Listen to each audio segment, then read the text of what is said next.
gusta el tema ambiental y que creen y que lo entienden, sino que es un trabajo de todos y cada uno de los 49 millones de colombianos. Tenemos que entender la importancia de lo que tenemos que cuidar. Y en eso hay que hacer claridad también de lo que tenemos que convencer a la gente, concientizarla, mostrar. Y sí, pues en clase de manera y todo ese tipo de trabajo también es una tarea fundamental para ese desarrollo. Así que hoy es escucharnos, hacer muchos comentarios, aprender todo, aprender algo nuevo y obviamente buscar que el país siga en esa senda, en la búsqueda de proteger nuestros páramos, de trabajar por esa gobernanza forestal, de construir una mentalidad distinta empresarial hoy en materia de negocios verdes y obviamente también al empresario hacerle entender que de él depende el futuro de nuestro planeta y cómo obviamente los parques y las áreas protegidas tienen que conservarse. Esperamos que esta jornada sea muy productiva, que aprendamos demasiado y que realmente sigamos sembrando esa conciencia. No los que estamos solamente acá, que ya creo que tenemos en gran parte, pero estamos aquí conscientes y dispuestos a aprender, sino también todo el conglomerado colombiano y mundial, que entendamos que el planeta está en nuestras manos y que Colombia quiere sacarlo adelante, lo que le corresponde a un país biodiverso, un país que tiene mucho que ofrecer, pero también que es muy vulnerable si los demás no lo hacen la tarea. Feliz día y esperamos obviamente que esta jornada sea muy exitosa. Muchas gracias. Una noticia buena y una noticia no tan buena. La noticia muy buena es que el 21 de julio vienen a Colombia y estarán hasta el día 22 el director mundial de la FAO, el señor Graciano da Silva, y el ministro de Cooperación Internacional y Desarrollo de la Unión Europea, el señor Neven Mimica. Ellos vienen a ratificar el compromiso de estas dos entidades, de estas dos organizaciones, en apoyar la implementación del punto 1 de los acuerdos de paz de La Habana. Señor ministro, realmente nos sentimos honrados de que en los acuerdos se hayan mencionado estas dos entidades junto con el Perú y Vía Campesina como acompañantes internacionales en la implementación de los acuerdos. Ojalá todos puedan acompañarnos. Vice, ya le acabo de hacer la invitación. Creemos que es muy importante que el sector ambiental tenga un espacio específico porque lograr unos acuerdos de paz duraderos, estables, sostenibles en el territorio pasa necesariamente por incluir la variable ambiental y el desarrollo sostenible. La noticia no tan buena es que la señora embajadora se nos va. Ella en este momento está en Portugal porque le ofrecieron el cargo de secretaria de Estado para asuntos europeos. Entonces, durante algún tiempo, nuestro querido Francisco va a estar como embajador encargado, responsable de muchos de los temas que nos competen a nosotros. Propaganda política pagada, lo voy a decirlo ahora. Aquí lo digo, aquí lo niego además. En este momento la Cancillería, Presidencia, el Ministro de Agricultura se van a reunir con las personas que acabé de mencionar para tratar de lograr un apoyo adicional de la Unión Europea por medio de más cooperación bilateral. Como ustedes saben, Colombia es un país de renta media alta y se había acordado que la última estrategia es en la que se encuentra el Programa de Desarrollo Local Sostenible. Bueno, se está abriendo la ventana muy importante de un eventual nuevo acuerdo, de un nuevo acuerdo de cooperación.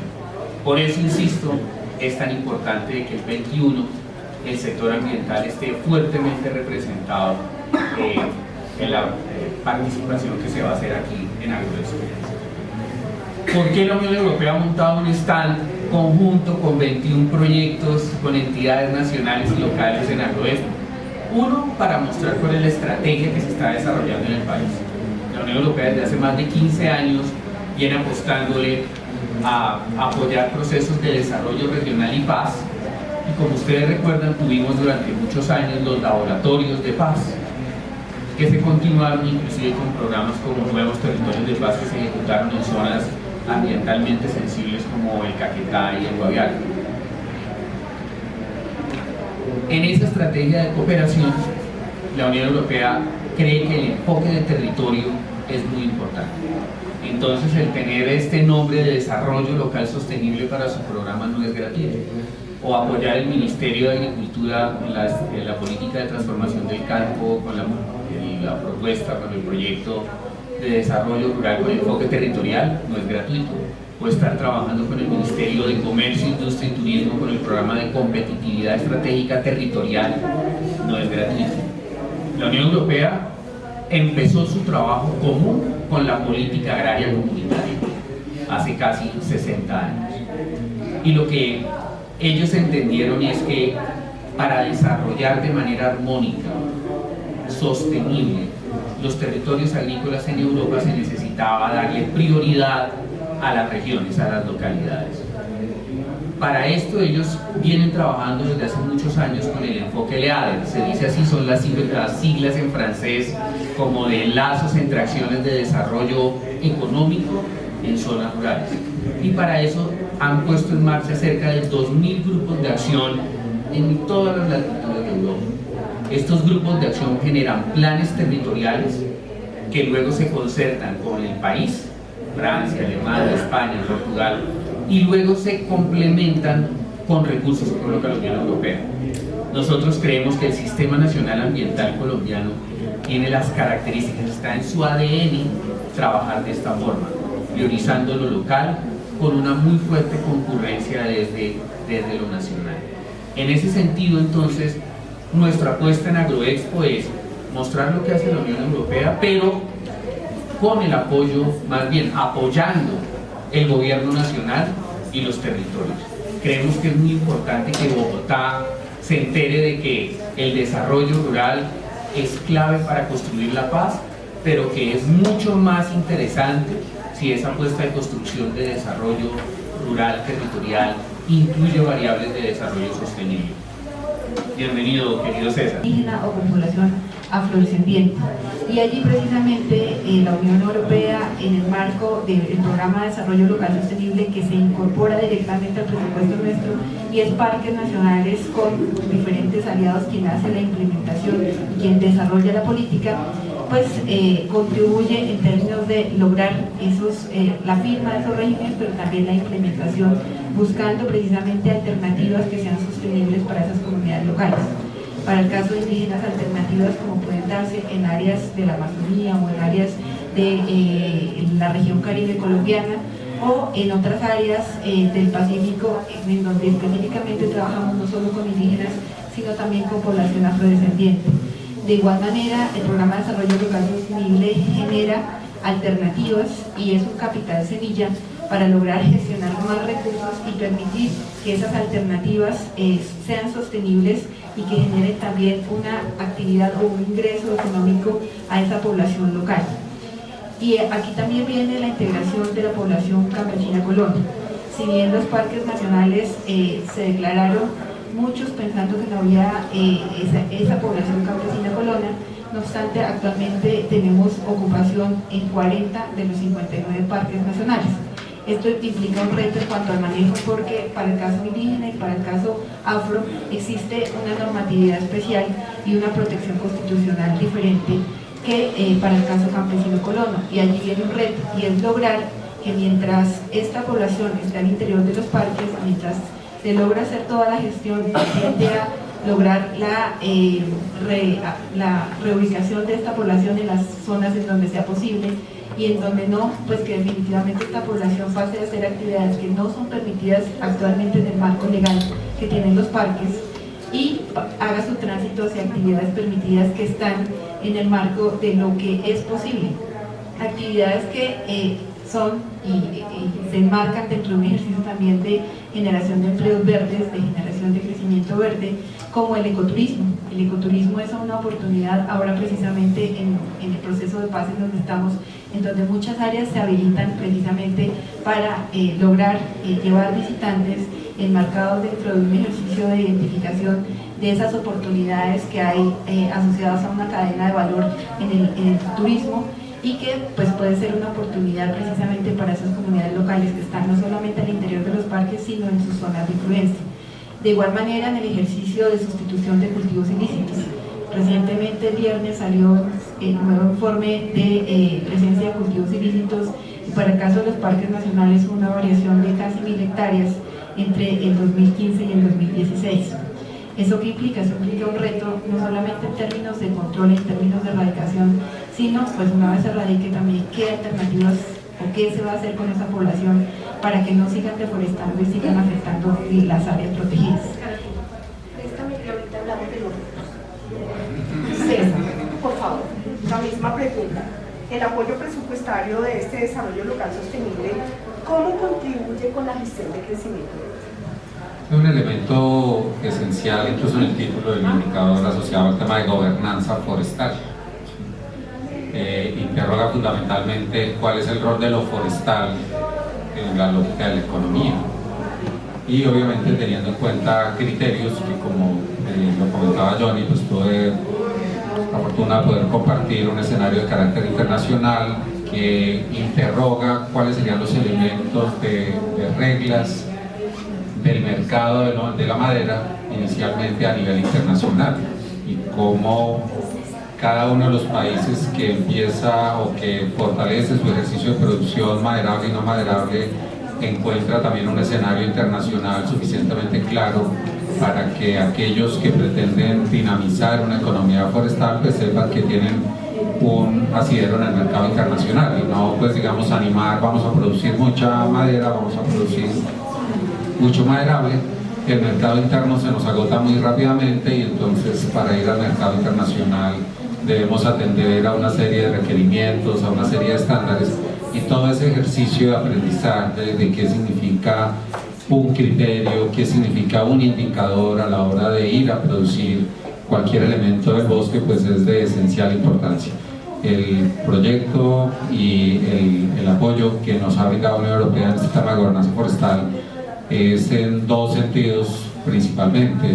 El uno está en podernos comunicar más eficientemente como SINA Central, es decir, qué es lo que entienden 32 corporaciones, qué es lo que entienden 6 autoridades ambientales de grandes centros urbanos y qué es lo que entiende el Ministerio por salvoconducto, por autorización, por permiso, que si bien está en la norma contenido, ya cómo operar y cómo generar una misma forma de plantear y comunicárselo al usuario. Y ahí está el segundo gran elemento, ¿sí? Uno es la comunicación entre nosotros como entidades del SINA, pero lo otro es la comunicación del SINA con los usuarios que plantean generar una dinámica económica local, pequeña o internacional, gigantesca, la escala que sea, pero que de alguna manera nos permite un mejor nexo de lo que muchas veces el sector privado atiende en el llamado y en el reclamo a las entidades del gobierno, y es seguridad jurídica en el sentido de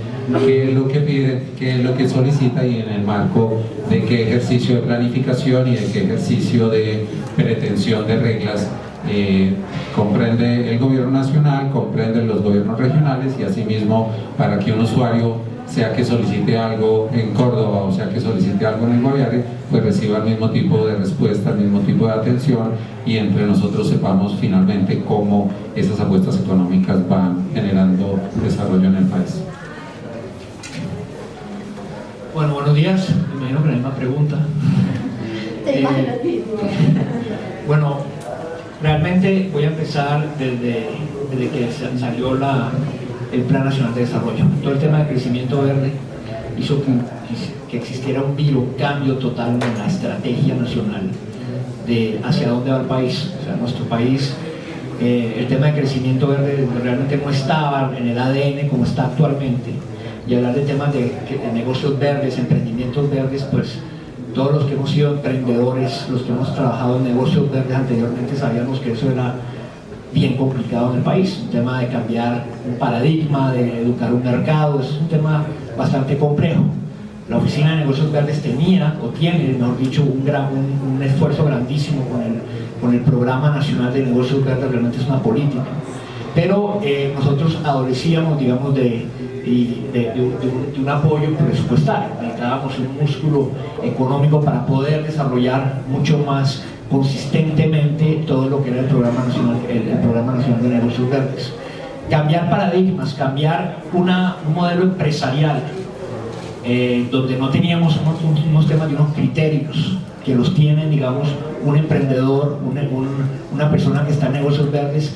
Eso requería, digamos, un gran apoyo, sobre todo en este caso de la Unión Europea, que pudiéramos nosotros con las autoridades ambientales, y no solo con las autoridades ambientales. Esto es un tema que no es solo del Ministerio de Ambiente, porque el Ministerio de Ambiente tiene un apellido que a veces la gente se olvida, y Desarrollo Sostenible. es con todas las entidades del Estado. Por eso estamos aquí con el sector agropecuario hoy, y a veces estamos también con el sector industrial, etc. Es un tema de cambiar un paradigma basándonos en unos principios de sostenibilidad, y es la única forma que tenemos nosotros como especie de crecer y de continuar creciendo económicamente, socialmente, en balance con el medio ambiente. Y eso es lo que estamos haciendo en el Programa Nacional de Negocios Verdes.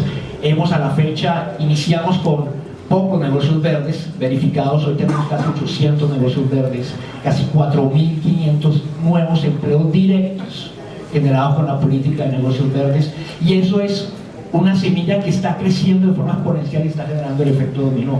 Entonces, ¿cómo va esto ligado al crecimiento verde? Pues todo, es un pilar del crecimiento verde.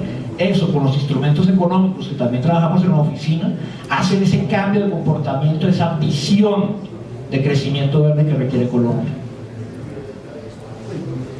Muchas gracias. Yo quería, pues me disculpo con la doctora Carolina por haber interrumpido en su presentación de los retos, pero a mí sí me parece que el tema de los retos específicamente es el tema, porque tenemos la definición de la política, porque tenemos la participación de los locales, porque tenemos algunas rutas importantes desde la percepción de las normas, la comunicación, los usuarios, pero quiero preguntarles aquí en el marco de este Agroexpo, ¿cuáles son los retos más importantes que tenemos entonces en estos temas? Y voy a empezar por la política. Bueno, aquí hay muchos retos, pero tal vez el reto más importante que yo he detectado es cambiar un paradigma económico. ¿Y cómo se hace cambiar un paradigma económico? A través de la educación, de demostrar los beneficios que hay en los negocios verdes.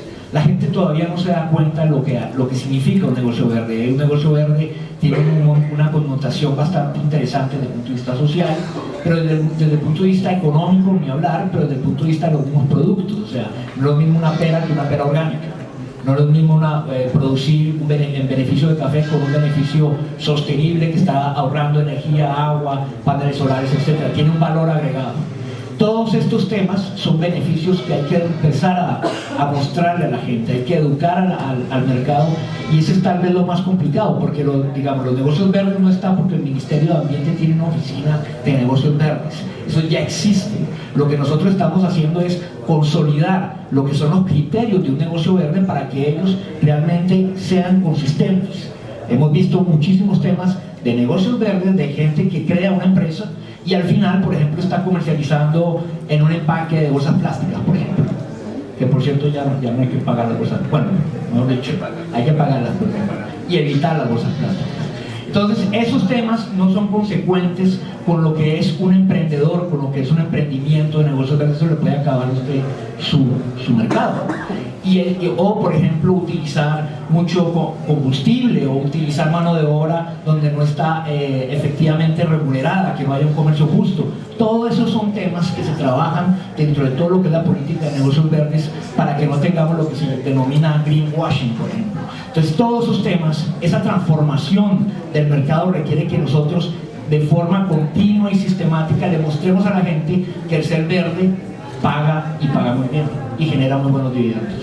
Muchas gracias, lo mismo, la misma pregunta, los retos. Lo plantearía en tres palabras. Uno es la legalidad, el otro es la asociatividad y el otro es la economía forestal. ¿Sí? Primero de la legalidad es porque efectivamente entre las cifras analizadas del tema de la deforestación a nivel del país, más del 65-70% de esa deforestación, digamos, viene por organizaciones criminales asociados a cultivos de uso ilícito, extracción ilícita de minerales o acaparamiento de grandes extensiones de tierra. Por lo tanto, no solo en el esfuerzo coordinado que estamos haciendo con el Ministerio de Defensa, las autoridades ambientales, sino también con la ciudadanía que nos escucha, que nos ve, que comprende de alguna manera el tema, es cómo como ciudadanos colombianos nos enfatizamos en el hecho del rechazo a la ilegalidad en cualquiera de sus formas, que tiene que ver además con ese comportamiento asociado después como comprador de los diferentes elementos, y entonces el tema del mercado y todos los ejercicios de madera legal en el uso, en las compras, que de alguna manera pues tiene a un primer referente como el siguiente paso, y es que las compras del Estado, del gobierno nacional inicialmente, pues puedan ratificar y puedan certificar que son de manera legal, como una muestra no solo de la consistencia en el proceso de la reducción de la deforestación, sino también para aprender también los diferentes elementos de estándares que hay que cumplir y de formas de hacer la verificación, y que de alguna manera, así como el tema de las bolsas ahora es algo generalizado, el tema de manera legal requerimos que sea un hecho generalizado a nivel nacional. El segundo elemento es de la asociatividad, es la comprensión que el acceso al recurso natural, sea maderable o sea no maderable, pues requiere ejercicios de tipo asociativo. En este tipo de economía es muy difícil, salvo que alguien tenga mucha extensión de tierra, saber que puede ser dueño de una misma área que va a ser aprovechada sosteniblemente, y aquí lo que requerimos es que el concepto de acceso al uso y no tanto la titularidad, que las posibilidades de generar asociatividad pueden dar los elementos de largo plazo que requiere el negocio forestal, ¿cierto? O sea, no tenemos un negocio, ustedes lo saben, que dé retorno al primer año, al tercer año, y que en ese sentido las apuestas tienen que hacerlas de manera integradas, pero que el núcleo esencial de la economía forestal pues está asociado a temas de muy largo plazo. Y ahí viene el tercer elemento, y es una invitación que ya había extendido el ministro cuando presentó las cifras de deforestación, es al gremio forestal.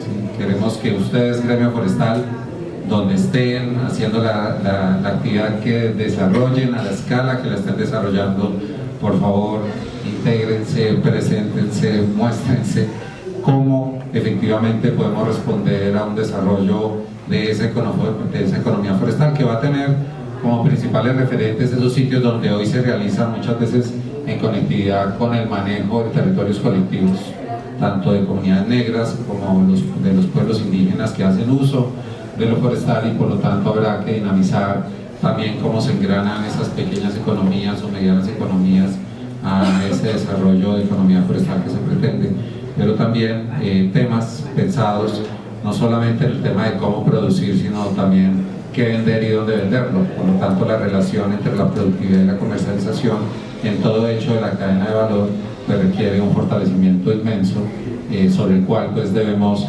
aprender para poder complementar toda la economía que ya en lo agrícola y en lo pecuario tiene el país. Yo quería, es que Carolina en la primera respuesta nos dijo muchas cosas de los retos que tenemos en Colombia, pero como estamos desde lo nacional, lo regional, de alguna manera, ese reto local, ¿qué es el que hace? Cuéntanos ahí dónde es que efectivamente están esos retos con esas poblaciones que nos están acá mencionando, lo que nos está diciendo efectivamente César. ¿Cómo lo cocinamos desde adentro? Bueno, yo creo que primero hay que trabajar en un ejercicio de valoración social que garantice el cumplimiento de esas figuras de ordenamiento que hay sobre el territorio, y unas de esas figuras son precisamente las áreas protegidas. Sí, hay un ejercicio de reconocimiento de la importancia que tienen dentro del encadenamiento del crecimiento verde del país, y ese ejercicio también se reproduce en lo local, en donde yo reconozco que estar al interior de una área protegida exige un comportamiento diferente o es un reto frente al manejo, pero adicionalmente que de esa área protegida dependen miles de colombianos. Eso implica que efectivamente haya un proceso o una mirada diferente desde lo local. Desde lo local también vinculando a las comunidades, conociendo con detalle precisamente cuáles son las expectativas que tienen de ese territorio y generando alternativas en el marco de una vida lícita y en el marco del uso del territorio en las zonas en donde es permitido ese uso del territorio, de tal manera que se generen oportunidades también en el marco de un ejercicio de articulación con las diferentes entidades. Yo creo que realmente también ahí hay un reto muy grande, y es la articulación entre los diferentes sectores que intervenimos sobre el territorio con las comunidades locales. Precisamente ese es el reto que hay también con la construcción del HOSPEDER, y esto cómo se va a desarrollar y cómo se va a traducir, y cómo, por ejemplo, el sector agricultura también trabaja de la mano con el sector ambiente totalmente y eso se ve en el territorio en una sola línea de trabajo. de tal manera que se articulen las zonas, por ejemplo, que son de conservación, con las zonas en donde hay un desarrollo productivo mediano y un desarrollo productivo tecnificado. ¿Eso qué implica? ¿Qué desarrollo requiere? ¿Cómo el desarrollo que yo realizo en campo no afecta esas otras figuras de ordenamiento?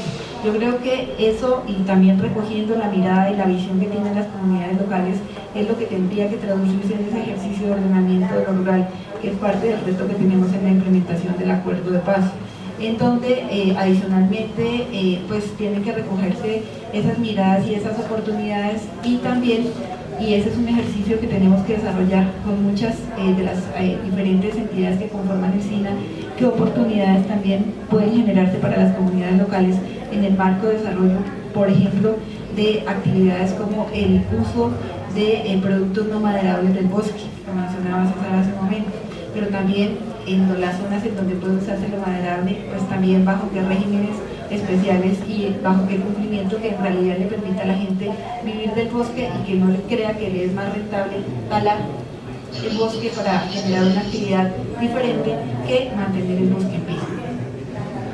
Muchas gracias. Yo creo que estos panelistas se merecen un aplauso así muy fuerte.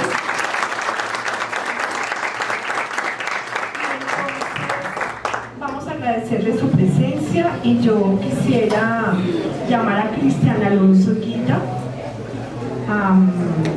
responsable de negocios verdes, profesional responsable de negocios verdes. Siéntate, por favor. También a Corporaba, un empresario de negocios verdes. Pues aquí estamos. Patricio Aldemar, del Parque Nacional Natural Macuira. Bueno, Yanira, entonces por favor. Y me falta una persona, por favor.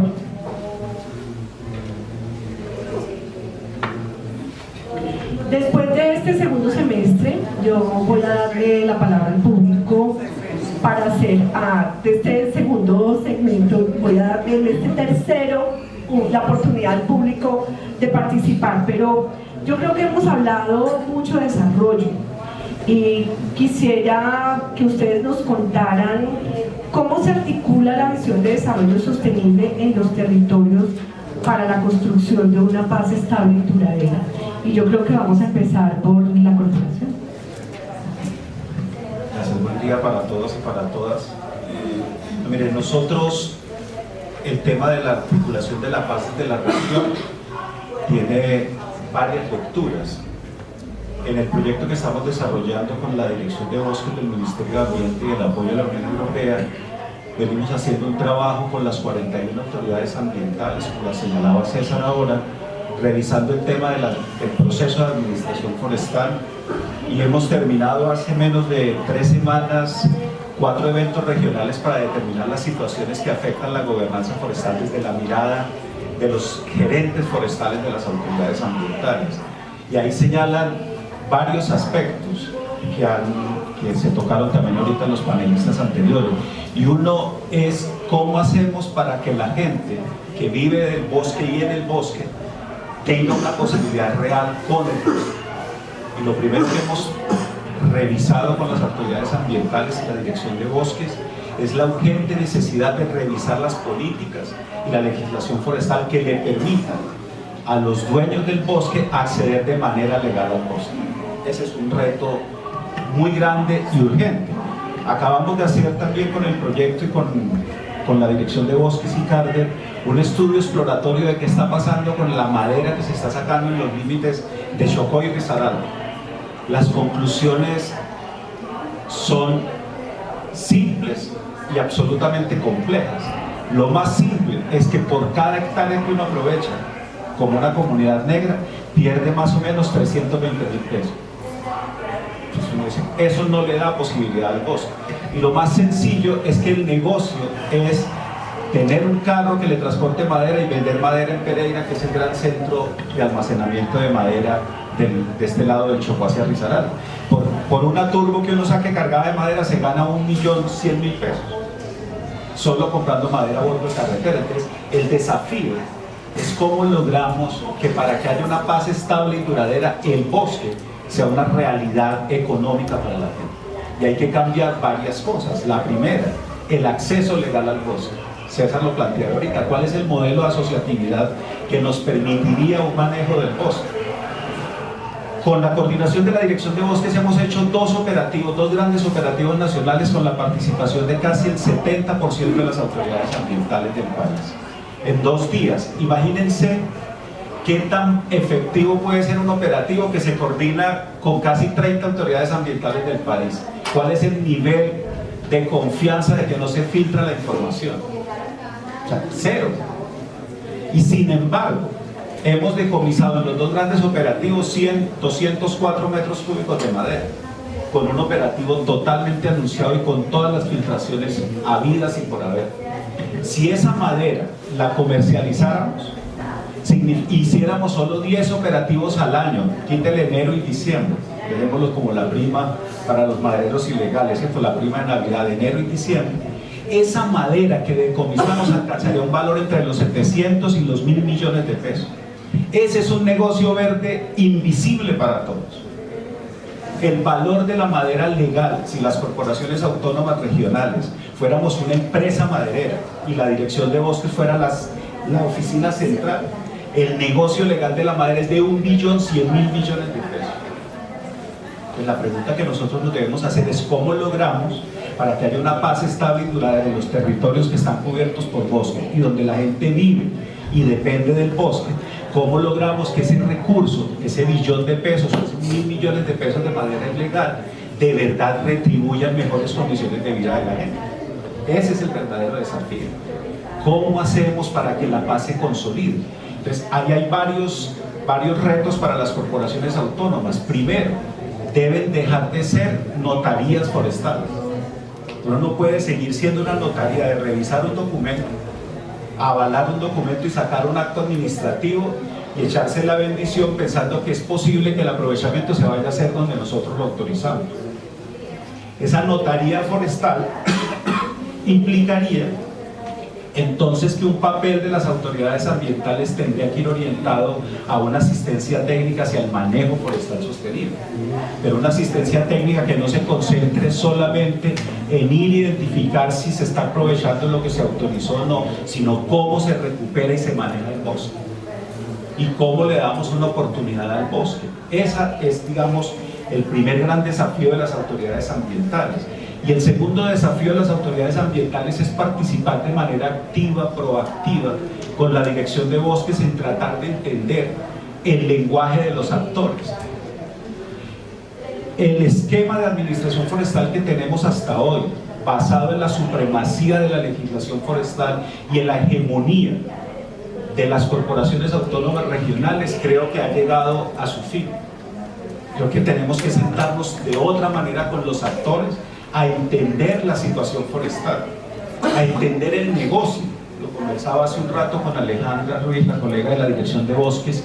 Es que es muy complejo desde un escritorio tratar de entender la realidad de la gente. ¿Cuánto se sufre para aprovechar 5, 10, 20 metros cúbicos de madera del bosque? ¿Cuánto hay que pagarle al que corta? ¿Cuánto hay que pagarle al que lo transforma? ¿Cuánto al que lo saca a bordo de carretera? Y cuando te lo compran a bordo de carretera te está dando pérdidas en el manejo.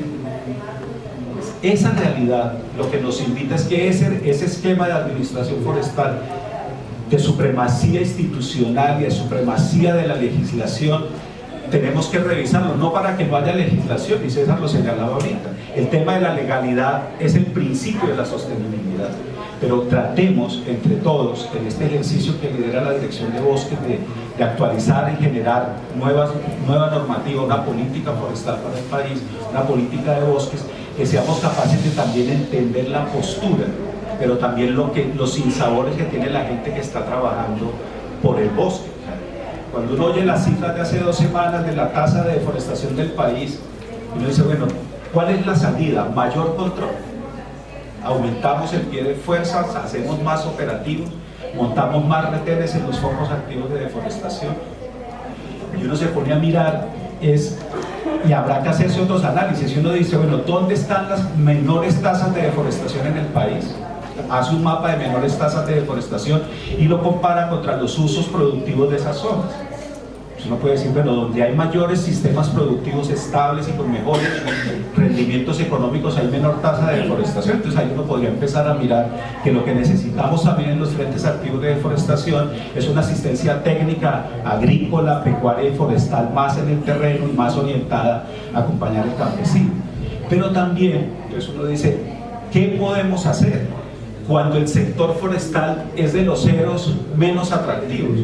Si a uno le presentan a una persona y le dicen es ganadero, pues dice, el tipo tiene un estatus en la sociedad. Si es algodonero, entonces ya usted se imagina de qué estamos hablando. Es arrocero, también se imagina de qué estamos hablando. Entonces tierras planas, maquinaria agrícola, y si se lo imagina sentado al frente de un banco para pedir un préstamo, es mucho más fácil que acceda a un préstamo bancario. Pero si usted le dice, ¿usted qué es? Maderero. Pues usted, maderero. Y ahí ya te empiezan todas las connotaciones negativas. No, este tipo no tiene ni con qué. Y en el eje cafetero, si ya no es maderero sino guaduero, ahí sí el gerente del banco, el que le esté atendiendo el crédito, empieza a ver cómo lo despacha uno de manera rápida. Entonces, sin embargo, estamos hablando de un negocio que mueve miles de millones de pesos al año, un negocio absolutamente invisible.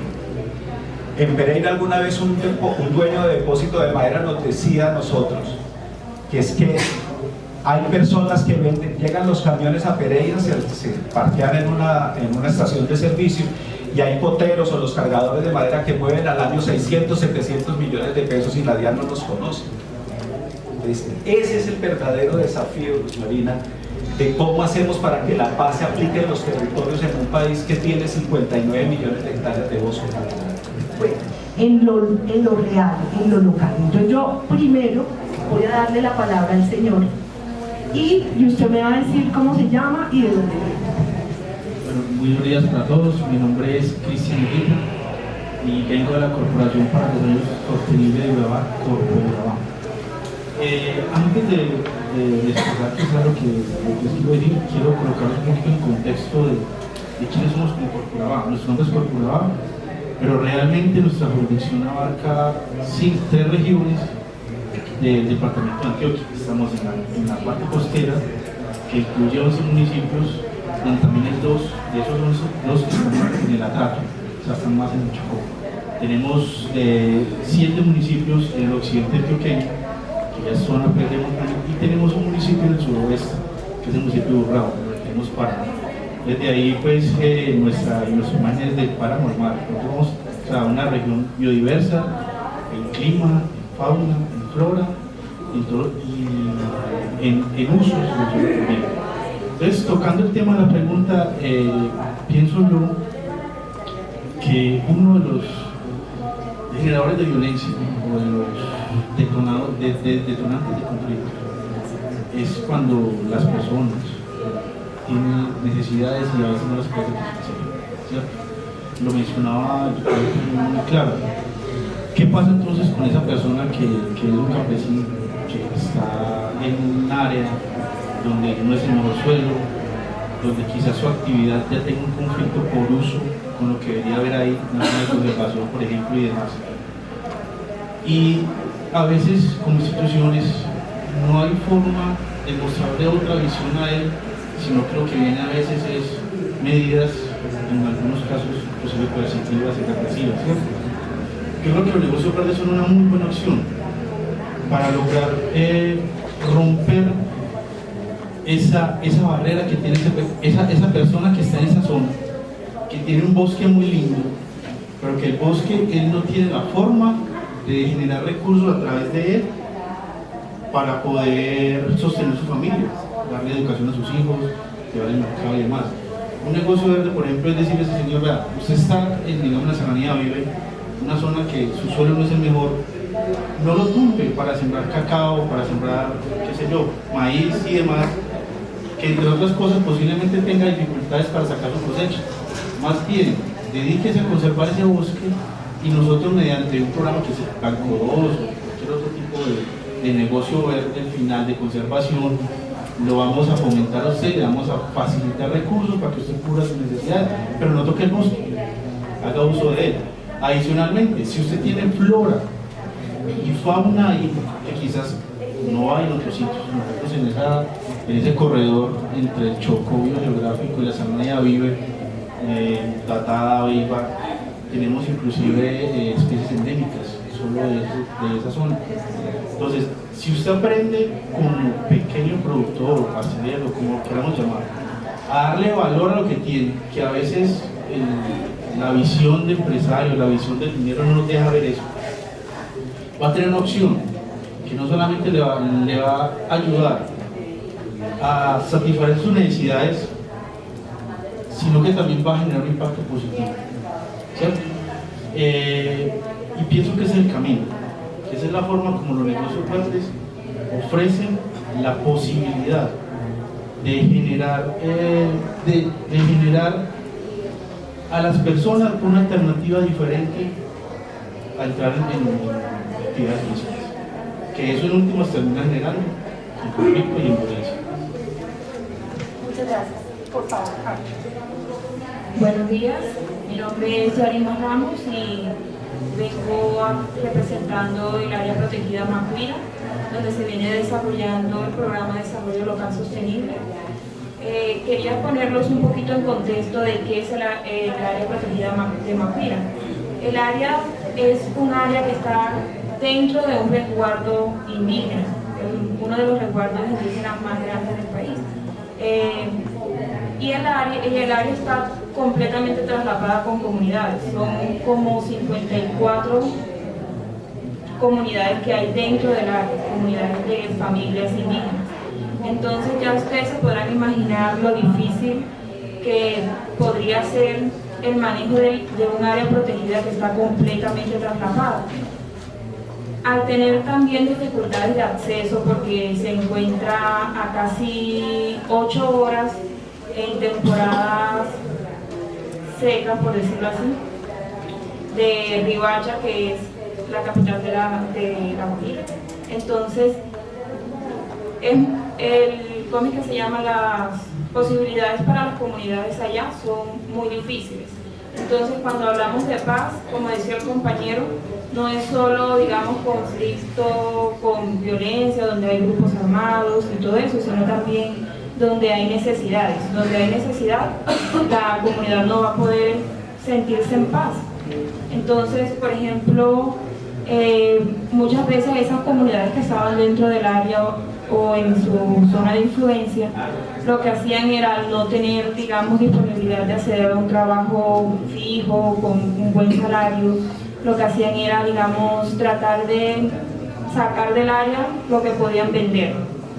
Entonces, desde la gestión del área protegida se buscó, digamos, algunas alternativas de qué podían hacer las familias para poder disminuir, digamos, esa explotación dentro del área.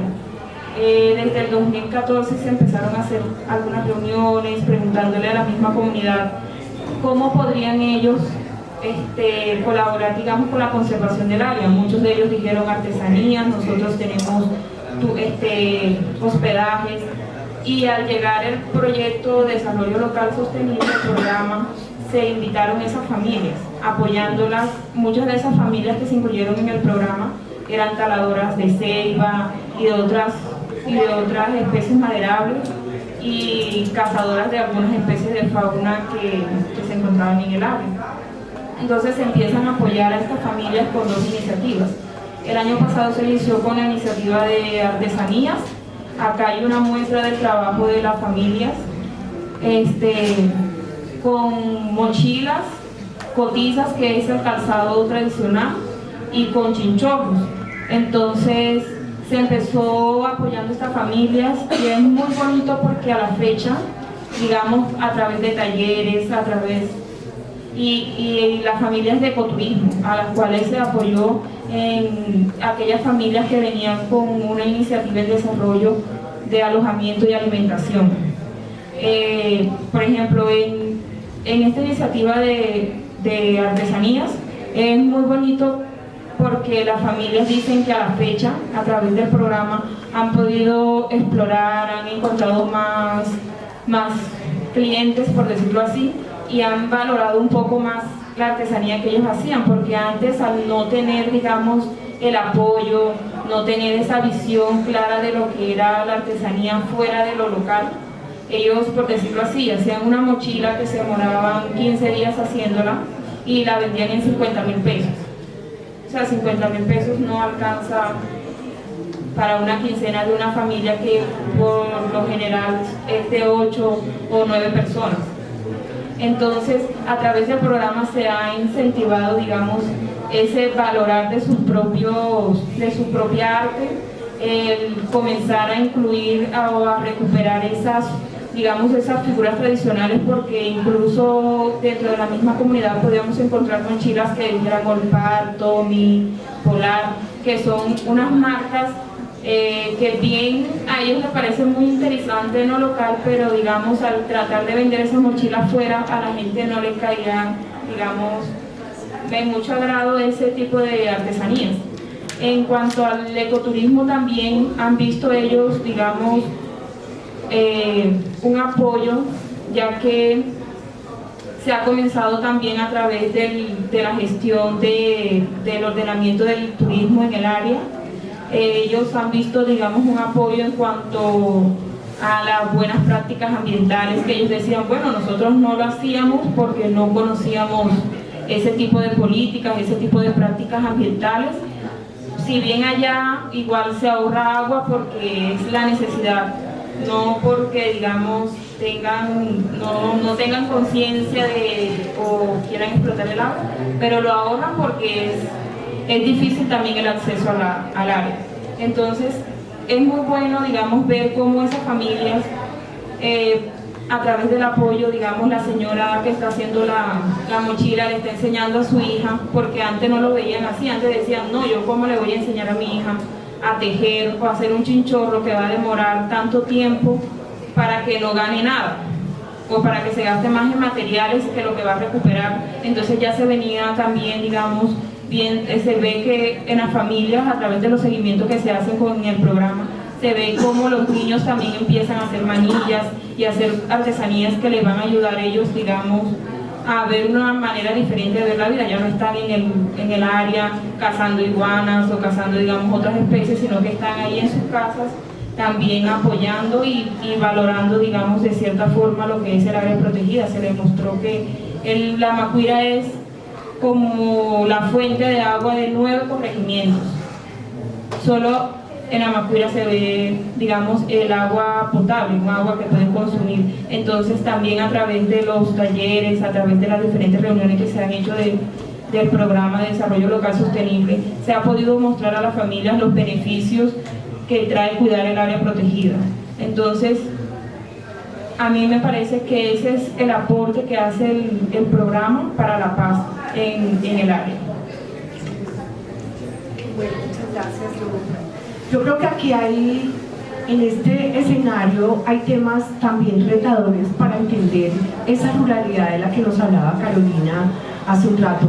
Y por eso yo quiero, en esta parte, en este tercer segmento, pasarle la palabra a quienes han estado escuchando a los diferentes panelistas para escuchar sus opiniones, escuchar sus preguntas, escuchar sus reflexiones, porque creo que a veces entender esas dinámicas reales en Bogotá cuesta mucho. Transmitirlas y transformarlas de la política hacia las acciones específicas, tanto de las instituciones como de la gente misma, también resulta difícil. Por eso el tema del desarrollo rural sostenible y el desarrollo local sostenible son un escenario totalmente interesante de ver aplicaciones en diferentes niveles, pero de lograr integrar ese mundo nacional a ese mundo regional, a ese mundo local, y pues bueno, como decía la reina, y viceversa. Entonces, y lo digo así porque es que no es en una sola vía, sino es específicamente en las dos vías. Y esas dos vías, esas vías locales, deben de la mejor manera alimentarnos la política nacional. Por eso es importante entender aquí el rol de los recursos naturales. la definición del bosque, que a mí me parece muy interesante, y preguntarse cómo es vivir con el bosque. ¿Para qué sirve vivir con el bosque? ¿Por qué tenemos que vivir por el bosque?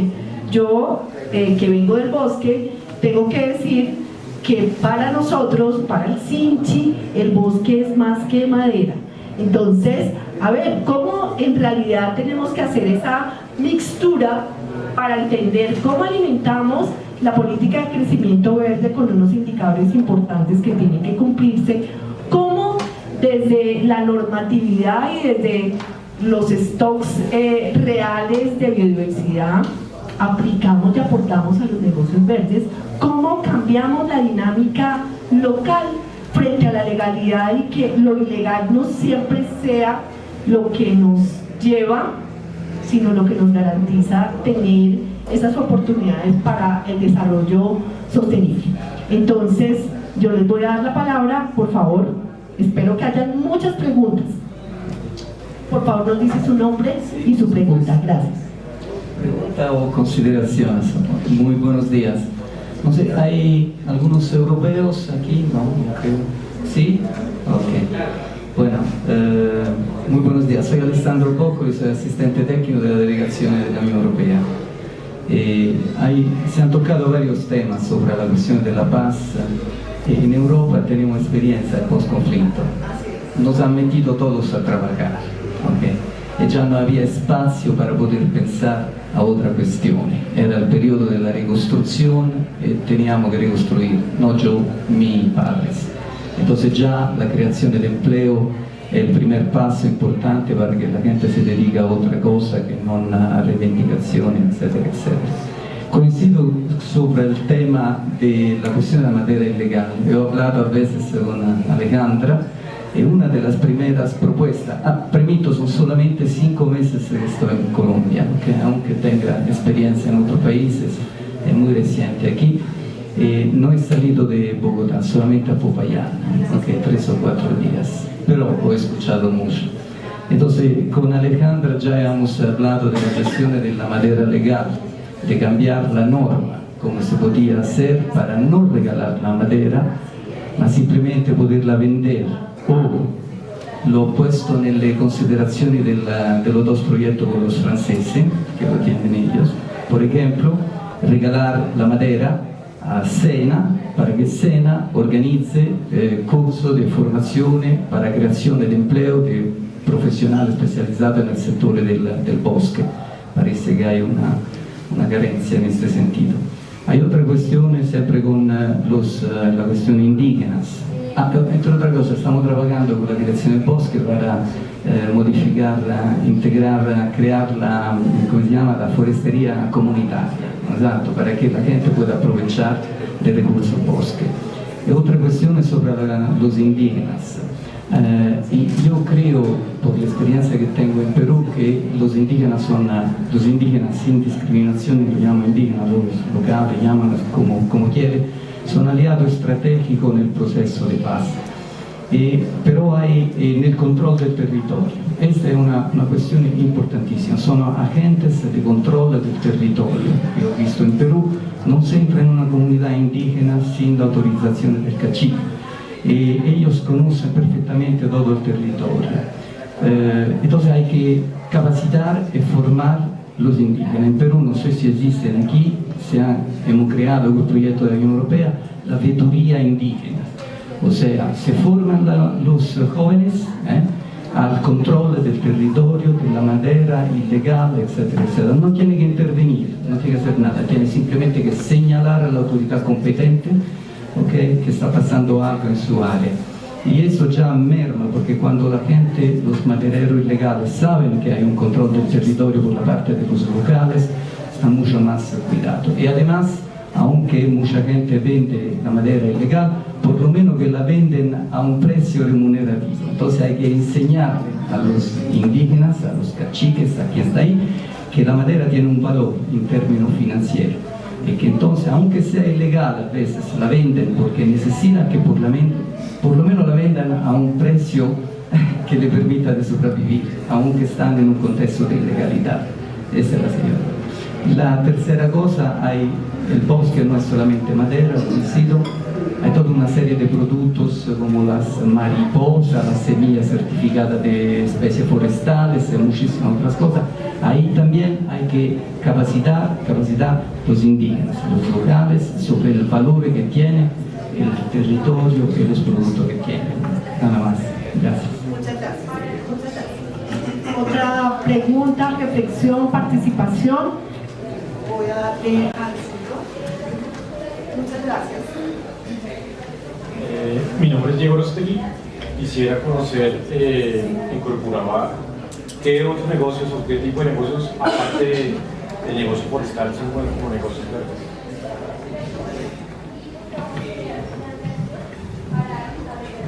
Muy bien.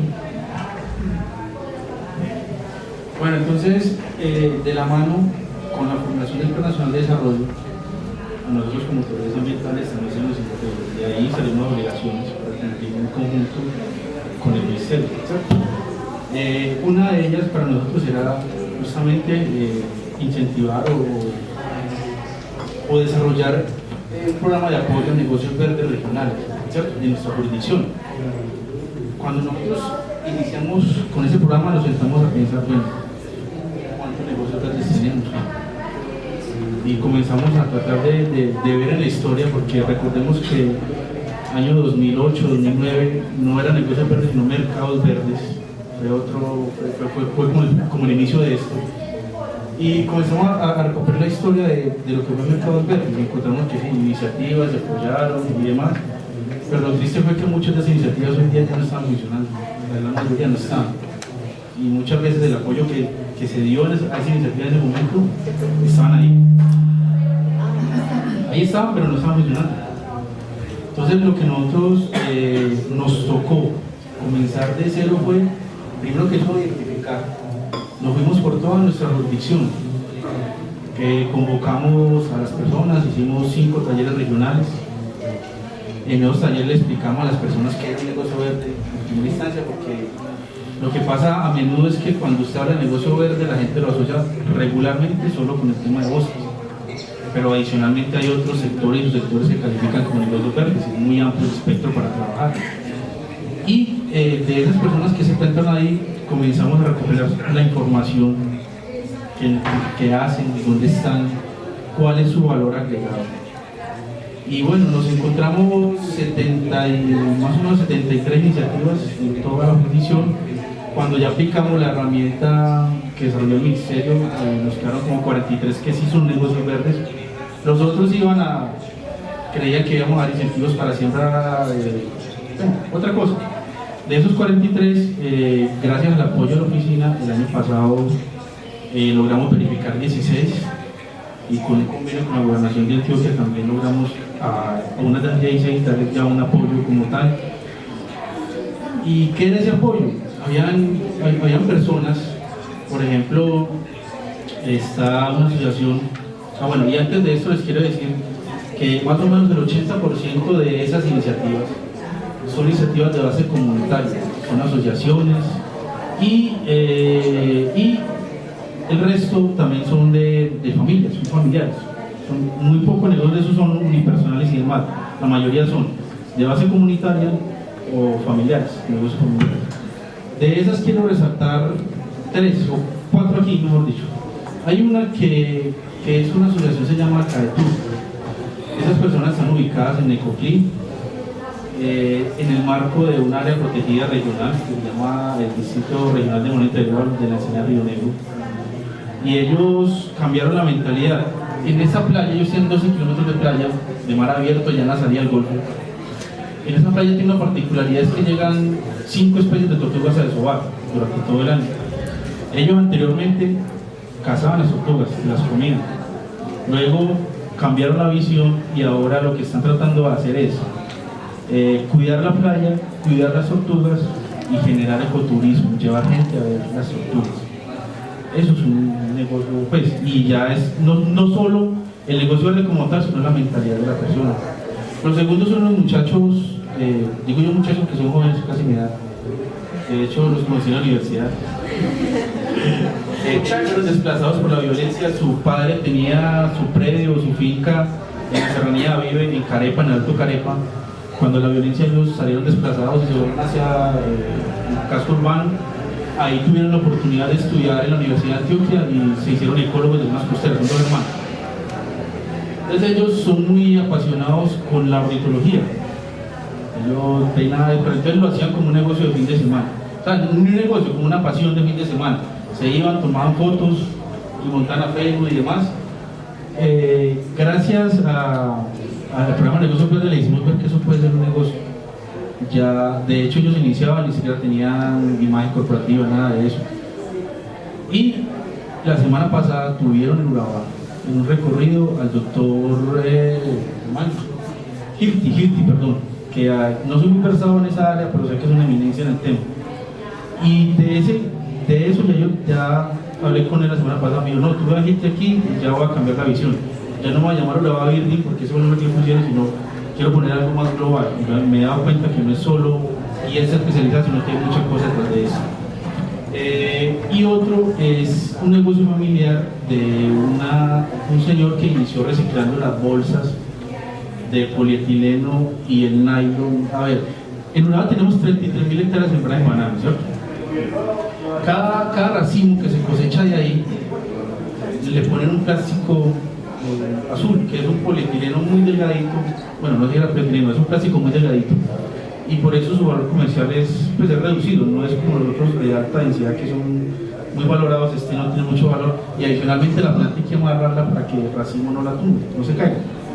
Entonces, esos productos anteriormente no había uso, se quedaban en el suelo, iban a los ríos, iban al mar. Hace como 20 años ellos iniciaron a reciclar eso. Lo utilizaban, lo peletizaban y lo vendían como materia prima. Luego se dieron cuenta que ellos pueden hacer otras cosas con eso y ahora están haciendo estivas, madera, estacones, tabla, con eso. Y ese negocio tiene la particularidad de que ya es la segunda generación. Ahorita están las hijas del pionero, están echándole el hombro al negocio, cosa que no pasa por lo regular no pasa que los negocios de la segunda generación tienen aire de decadencia, están perpetuando y van a servir. A tal punto que hace 3 meses tuvieron un desastre, tuvieron un incendio, pero aún así resurgieron y quieren seguir con su negocio. Entonces es no solo, como lo mencionaba antes, no es solo generar una actividad económica, es también un cambio de mentalidad, es también alejar personas, familias del conflicto o de las tentaciones del conflicto, que no necesariamente se pueden una rematar a otra, hay otras tentaciones también. Muy bien, muchas gracias. Voy a darle la palabra, voy a recibir 2 preguntitas más y vamos a hacer el cierre. Buen día para todos. Mi nombre es Claudia Mosquera, vengo del Huila, de una zona que se llama Serranía de las Miles, Parque Natural Regional. Mi pregunta o mi inquietud básicamente está en que, bueno, con el tema de los territorios indígenas, las comunidades indígenas, pues hay una normatividad que hay que aplicar, que pues está muy bien descrita. Pero más que eso, mi inquietud va relacionada es qué hacemos con las comunidades campesinas. Prácticamente en mi región hemos podido hacer movimientos sociales de defensa del territorio, de sentido de pertenencia. La gente sabe que vive en un parque o en una zona de influencia del parque, pero el tema va es a la economía de la región, a la economía de nuestros campesinos. ¿Cómo hacemos para que los campesinos autogestionen todos esos recursos que vienen de cooperación, del ministerio, de proyectos, de programas, de parques, de las corporaciones, cuando estamos esperando que solamente las CAR sean los que vayan y convenzan y hagan a la gente que inscriban, por ejemplo, sus negocios verdes, cuando las corporaciones a veces no tienen el personal suficiente para desplegarse, porque de todas formas también va otra vez el tema presupuestal. Entonces, a mí me gustaría que hoy se pudiera generar una inquietud de cómo, no sé, se dieran más canales informativos donde la gente desde su territorio pueda autogestionar el tema presupuestal. Tenemos la fortuna de tener al doctor Mauricio Mira aquí, que es el cerebro de esta nueva etapa de Negocios Verdes en el Ministerio de Ambiente. Entonces yo le voy a dar la palabra a él y después le voy a dar la palabra a Carolina Jarro para mirar esta franja entre parques y comunidades locales. Bueno, muchas gracias. Ya me decís los papeles.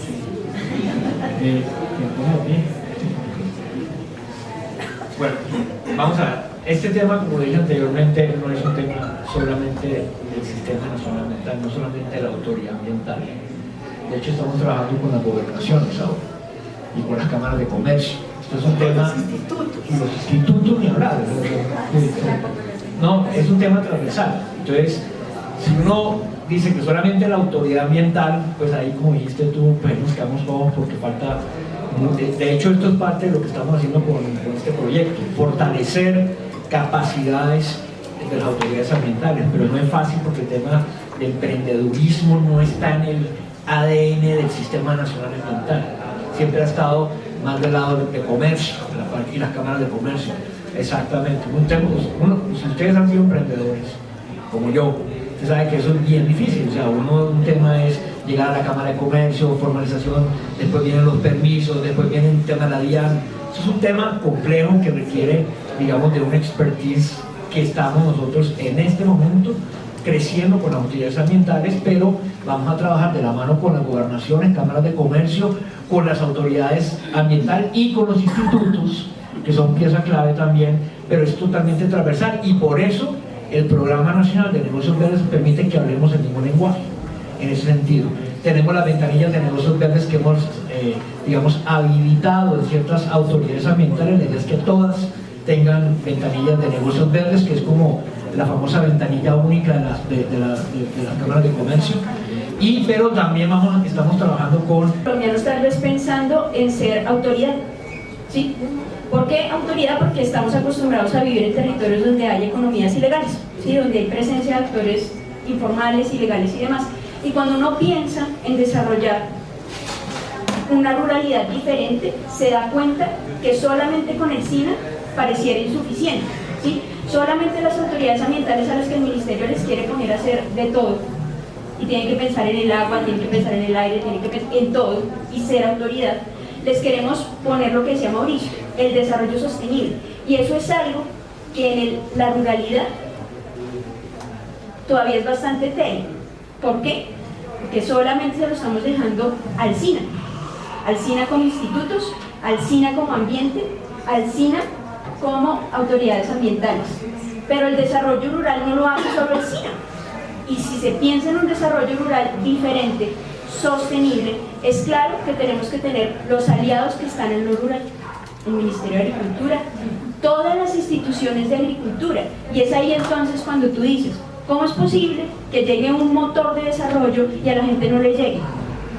Y no le va a llegar si solo está en SINA. ¿Por qué? Y eso tenemos que nosotros ser conscientes de eso como SINA. ¿Quién tiene mayor presencia en lo rural? Agricultura. Agricultura tiene el ICA, tiene Corpo ICA, tiene todo un andamiaje institucional para apoyar ese desarrollo rural, ¿sí? Nosotros tenemos parte, pero es que digamos que uno siente a veces que se queda corto en el SINA con el motor del desarrollo, ¿sí?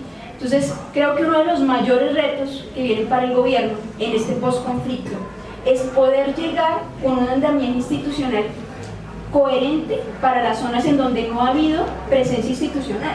Hay departamentos como el Guaviare, territorios, municipios como Calamar, como Miraflores, en donde la verdad es que la presencia del Estado ha sido muy poca y en donde ahora lo que debe de llegar es un desarrollo coherente. No podemos pensar que Miraflores va a tener el mismo desarrollo que Cundinamarca, y si el Ministerio de Agricultura va a llegar con un desarrollo así, pues claramente vamos a tener conflictos. Entonces, el principal reto ahorita para este gobierno y el siguiente que venga, si pues ojalá logramos mantener unas líneas de políticas fuertes y claras, es poder tener una institucionalidad integrada, pensando en eso, en ese desarrollo sostenible. ¿Cómo quiero que la gente vea el bosque? ¿Cómo quiero que la gente vea el páramo? ¿Cómo quiero que la gente vea las sabanas? ¿Y cómo le doy los instrumentos de desarrollo económico para que lo vea de esa manera? Aquí tenemos en la mesa de panelistas a Parques, que tiene un desarrollo, pues una presencia rural, quizás en zonas en donde no ha llegado nada más, ha llegado Parques. pero es insuficiente, porque parques no le va a solucionar la vivienda a la gente, no le va a solucionar el agua potable a la gente, no le va a poder solucionar. Tenemos a dos corporaciones de territorios complejos, ¿sí? Corporaba ha sido uno de los territorios más complejos quizás en términos de violencia y de conflictos de uso del suelo, un tema de paramilitarismo muy fuerte en sus territorios, y en donde básicamente pues, las cosas se van haciendo porque se tienen que hacer bajo una línea.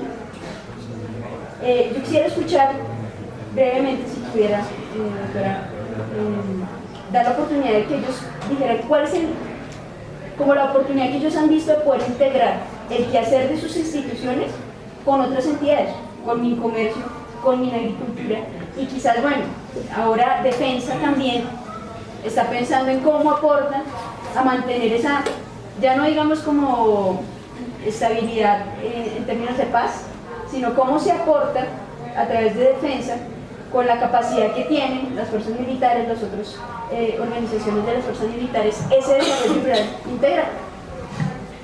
Yo creo que aquí hay un segmento muy interesante de política pública integrada y complementaria.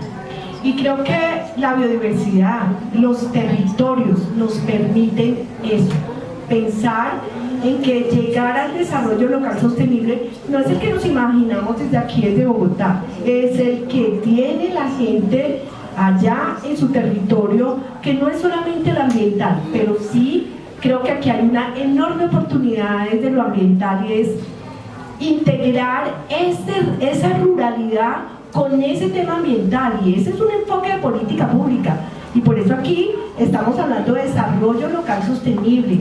Estamos hablando de ese desarrollo local sostenible en el marco de una política que se llama crecimiento verde. Esto a mí me parece lo más provocativo realmente, y creo que sí hay que darle la palabra, porque es que en lo territorial y en lo local no es solamente lo ambiental, hay otras cosas, pero por eso sí tenemos que pensar en que lo ambiental es una oportunidad real para un país que se supone es el segundo país megadiverso del planeta. Pero yo no quiero sesgar las respuestas, voy a darles el micrófono. Gracias, Marina. La pregunta es muy interesante y yo creo que hay que plantearse un nuevo orden mental. Entonces, lo primero que habría que imaginarnos cuál es el modelo de gestión y el modelo de negocio que requerimos. Entonces, ¿cuál es el modelo de negocio si queremos que haya un mejor bienestar en las comunidades rurales? Entonces, uno tiene que empezar a revisar cuáles son los modelos exitosos del sector del campo. Y hay un modelo exitoso que es el modelo cafetero. Y el modelo cafetero es exitoso por una simple y sencilla razón. Uno, de asociatividad, pero también porque usted saca café el día lunes por la mañana y se lo compra. Pero si lo saca el miércoles por la tarde, le compran café el miércoles. Si lo lleva el sábado por la mañana, lo compran. Y si lo lleva el domingo antes de las 2 de la tarde, se lo compran. Entonces tiene un tema de compra garantizado, de mercado garantizado. Entonces, y en algunos casos se lo cambia por comida cuando lleva café verde. Entonces, eso es muy importante. Entonces eso va indicando que el modelo que nosotros queramos hacer tiene que funcionar bajo el esquema de la caja registradora. O sea, el que tiene finca sabe que cada 8 días tiene que llevar la plata para el agregado de la finca. Usted trabaja en la ciudad, pero cada 8 días tiene que ir a la finca a entregarle una plata al agregado. Entonces usted tiene que tener un modelo de negocio que le permita al negocio que la caja registradora suene cada 8 días.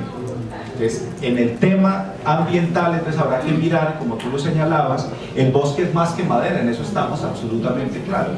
Pero entonces hay que decir, si voy a manejar bosques con criterio de sostenibilidad en turnos de cada 25 años, el modelo de negocio no es que la caja registradora suene cada 25 años. Es imposible. Entonces, ¿qué es lo que ofrece el bosque? Que permite que la caja registradora suene cada 8 días. Entonces, es posible que la caja registradora no vaya a sonar cada 8 días a partir del bosque.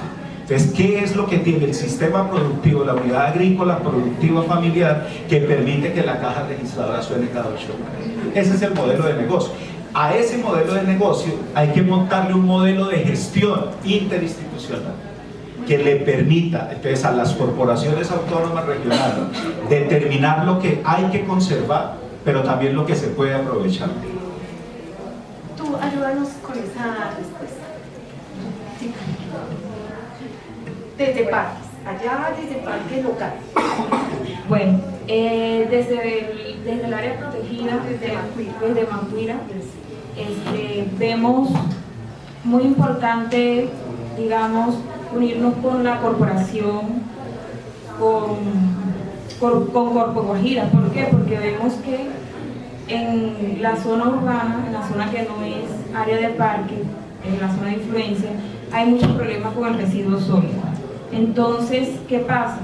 Muchas veces los visitantes llegan y dicen, no, pero ¿por qué? Si esto es un área protegida, tiene tanto residuo sólido, hay un botadero en la entrada o tal cosa. Entonces uno le dice, bueno, lo que pasa es que nosotros no tenemos jurisdicción ni tenemos tampoco los recursos para hacer un manejo de residuos sólidos de todo el corregimiento. Dentro del área protegida ellos dicen, bueno, nosotros vemos de cierto punto hacia acá no hay tantos residuos sólidos, pero de un punto en la entrada, 1 kilómetro antes de la entrada del parque, hay un botadero impresionante. Entonces, ¿qué pasa? No, hemos tocado la puerta de la alcaldía, de la gobernación, y no nos han dado respuesta de qué podemos hacer con esto. Entonces sí sería muy bueno el apoyo de la corporación, de la alcaldía, de la gobernación en el área. Y ha sido difícil, digamos, gestionar ese apoyo con esas entidades.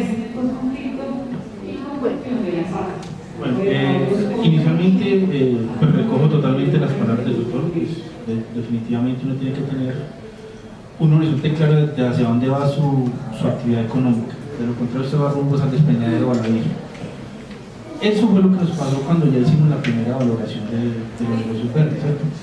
Son mundos diferentes, cada negocio es un mundo totalmente diferente al otro. Cada emprendedor tiene una idea, una visión totalmente diferente hacia ese negocio parecido al otro. Entonces nos pusimos nosotros a mirar, bueno, nosotros como corporación, nosotros somos, nuestra función es autoridad ambiental, mi formación no es económica ni administración de empresas, nada de eso. ¿Qué vamos a hacer? Entonces el Ministerio de Empresa, que ya lo mencionó el doctor Mira ahorita, y es la conformación de un nodo regional o una ventanilla regional de negocios verdes, que es llamar a toda la institucionalidad, desde corporación, alcaldías, secretarías de agricultura, cámaras de comercio y adicionalmente el sector privado. Bueno, el SENA me hizo falta ahí y todas las instituciones de educación superior. Y adicionalmente, el sector privado también, los gremios. Ellos pueden coadyuvar, abrir ciertos canales para esa comercialización. En el caso nuestro, por ejemplo, hasta ahora no hay ninguno que tenga pues, a corto plazo perspectiva de exportación. Pero en ese momento, en Urabá, todas las exportaciones a través de la logística de los bananeros, hasta que se hagan los puertos que ya comenzaron y pasarán 2 o 3 años que estén funcionando, ¿cierto? Entonces, es juntar toda esa institucionalidad, no solo el sector público y el privado, ¿en torno a qué? A de qué manera cada uno de ellos, en el marco de sus fortalezas y de sus competencias, puede aportar para generarle a ese emprendedor una ayuda, ¿cierto? Por ejemplo, el SENA, capacitación. Muchos de ellos, su principal problema es que no tienen idea de qué es el costo, de cuánto le cuesta producir su producto, de cuál es su punto de equilibrio. La Cámara de Comercio, necesario para establecer canales de comunicación. E incluso, en algunas reuniones que hemos hecho, nos hemos dado cuenta que también al juntar nodos, digamos, yo tengo un emprendedor que hace madera plástica, por decir algo, y otra corporación por allá tiene un posible comprador que requiere ese producto, también podemos nosotros mismos desde nuestro sistema coadyuvar a garantizar por lo menos un canal de comercialización para nuestros productos. Entonces es muy importante esa unión entre las entidades. Voy a un minutico.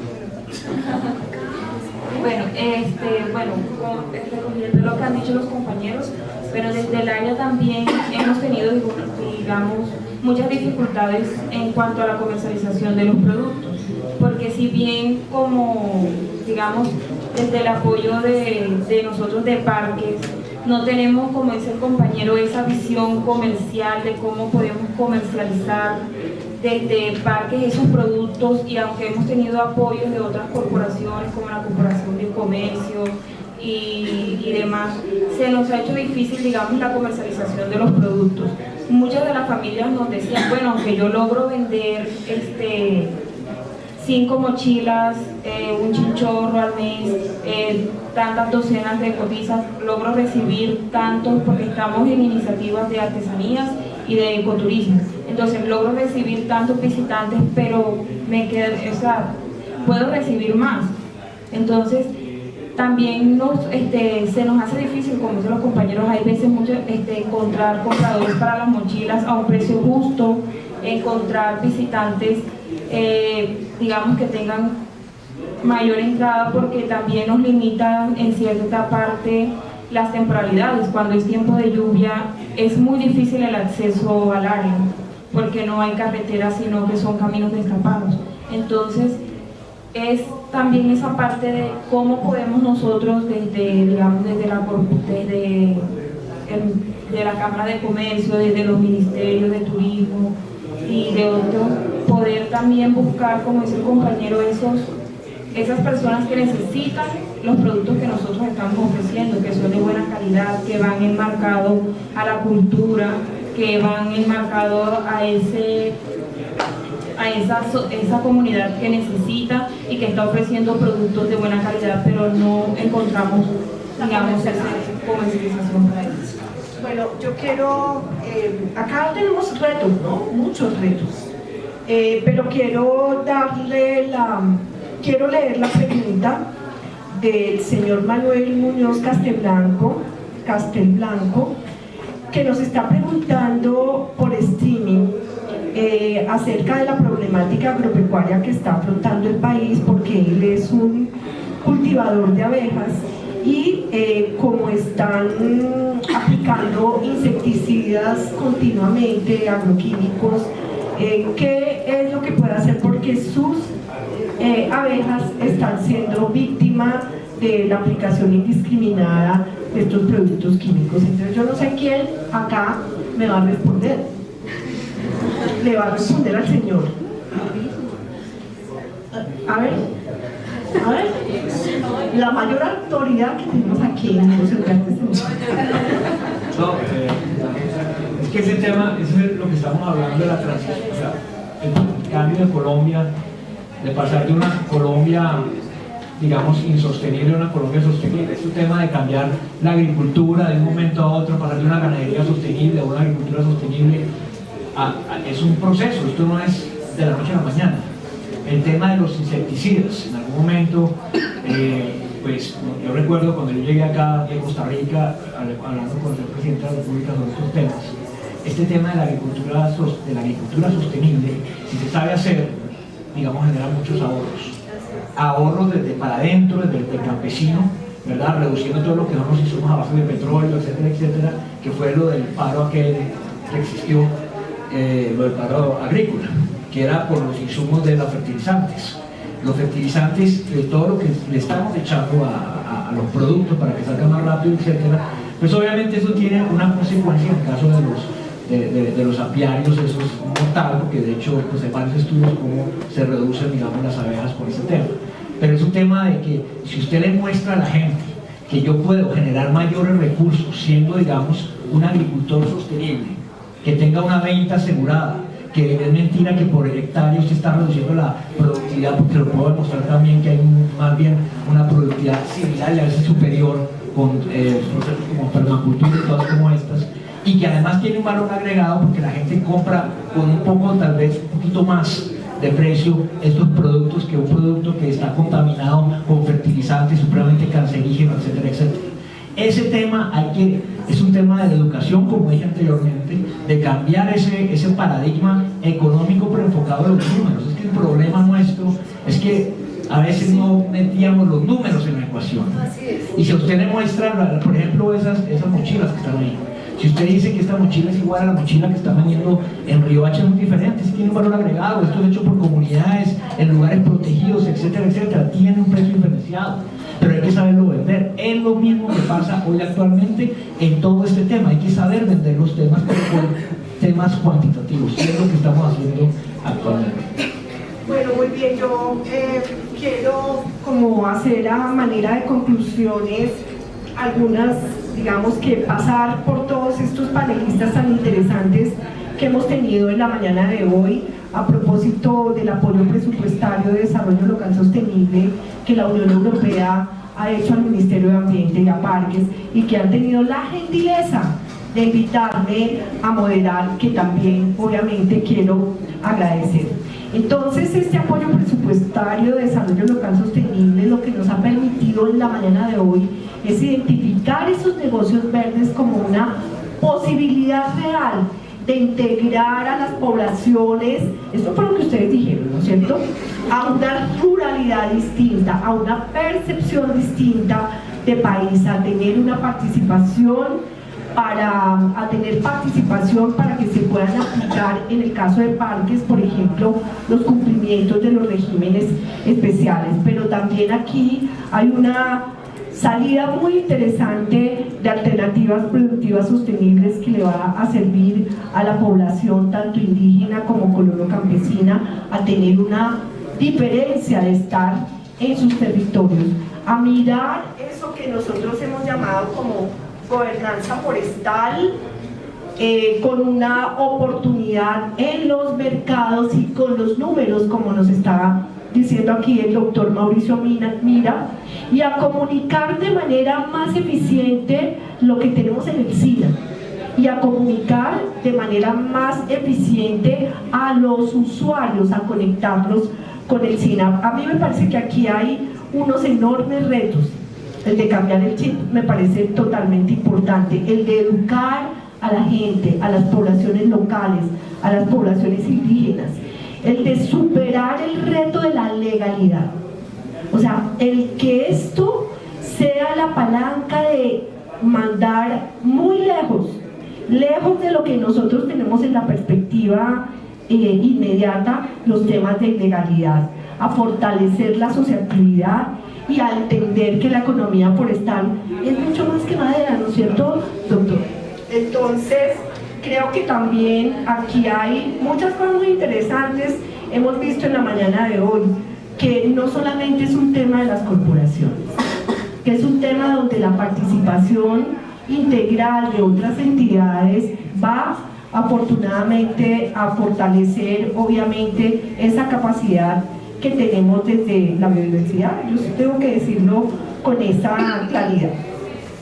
Creo que también hay un tema local muy interesante que ayuda desde la perspectiva del desarrollo local a superar la pobreza, a hacer que las brechas sean mucho menos amplias y que la gente pueda tener efectivamente posibilidades de tener sus necesidades básicas insatisfechas de alguna manera pues resueltas. Digamos que aquí hay un aporte para eso.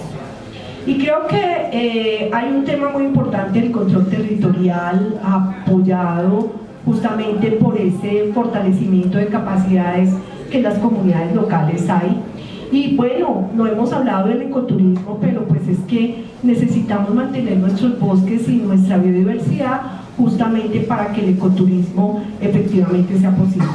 Y yo sí no quiero perder esta oportunidad que me han dado de contarles que este tema de los negocios verdes es una enorme oportunidad para la investigación científica, es una enorme oportunidad para la innovación, es una enorme oportunidad para la investigación. Así es que hoy hemos dado, con el apoyo de ustedes y con la presencia de ustedes, un repaso rápido a lo que ha sido el aporte de la parte presupuestaria del desarrollo local sostenible para tener un país distinto y sobre todo para tener un país en paz. Muchas gracias por haber venido. Yo le voy a dar la palabra aquí al dueño de La Plata,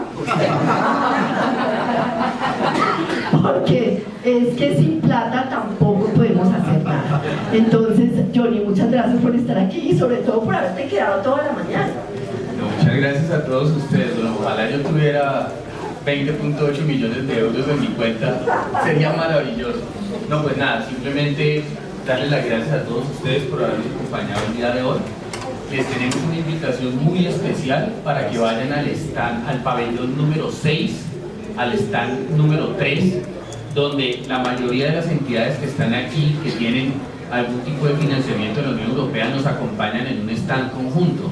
La señora que preguntaba cómo se hace esto para que las comunidades realmente reciban recursos, para que se vuelvan gestoras de su propio desarrollo. La invito para que conozca 21 proyectos que tenemos expuestos en este stand y en donde las mismas comunidades le pueden decir cómo lo hicieron, cómo lo están haciendo, pero también qué retos tienen.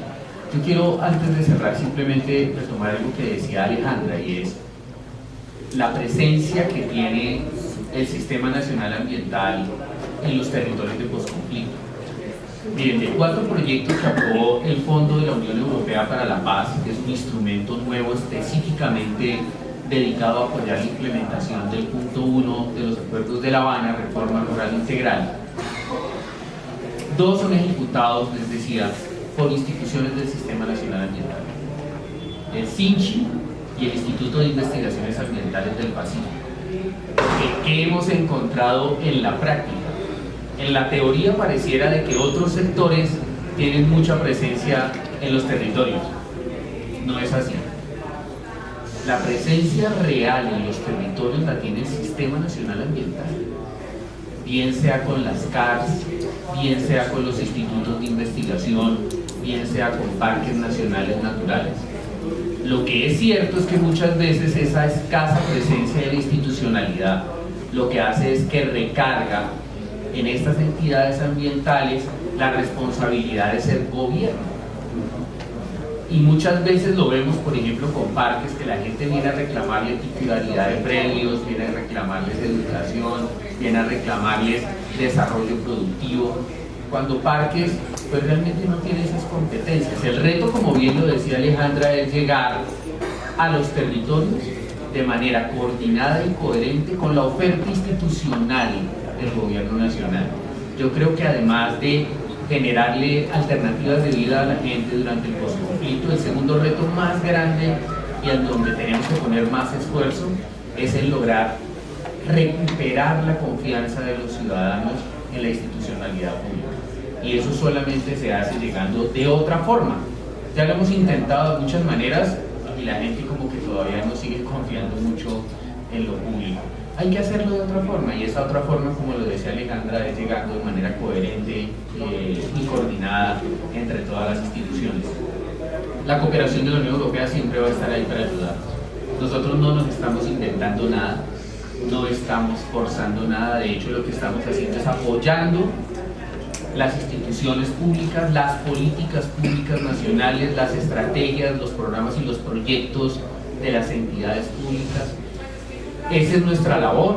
Tal vez lo que podemos hacer de mejor manera y lo que sabemos hacer es articular actores, no solamente entre sectores, como lo van a ver en el stand si nos acompañan ahora, sino también entre diferentes niveles de gobierno, porque creo que algo que seguramente han dicho, pero que tal vez vale la pena reafirmar es: el Estado, el gobierno no solamente es lo nacional, también es las gobernaciones, también son las alcaldías, y a ellos hay que involucrarlos fuertemente porque tienen competencias específicas para el desarrollo regional. Muchas gracias a todos por habernos acompañado. Un aplauso para los panelistas.